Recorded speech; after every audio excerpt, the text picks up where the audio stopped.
Welcome again to the story of Tenuta Il Finale. Forgive me for just a moment. I don't only want to be talking to you.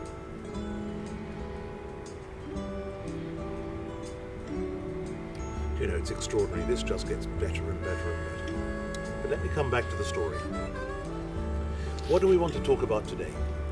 Well, I think it's something that was asked by a number of our close friends right at the beginning of the journey. Why Piemonte? And it's quite amusing, but in its way, it was a wonderful opportunity that arose from it. We have a very close friend and one of the three partners, Luca Boetti, who is Italian and who fortunately knows this part of the world intimately.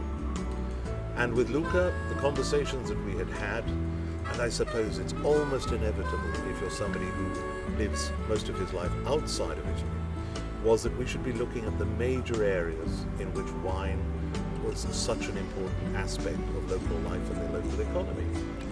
What did we talk about? Tuscany. Shouldn't we be in Tuscany? What can we find in Tuscany? How can we make our presence there?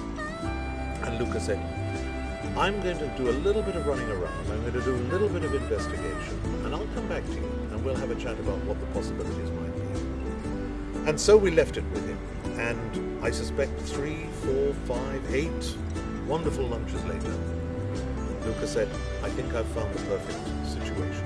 And I traveled with him. We came to Piemonte. We looked at the site of Tenuta Il Finale, and we were absolutely captivated.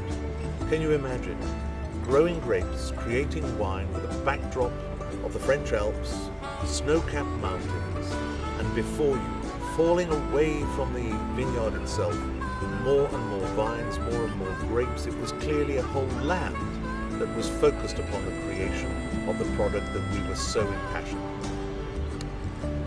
But then again, Luca, why Piemonte?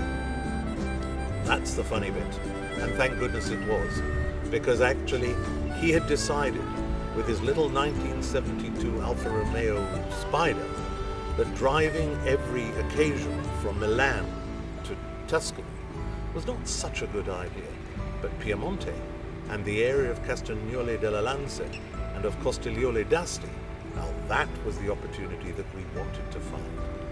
Follow us further. I think there'll be a lot more to come. Thanks.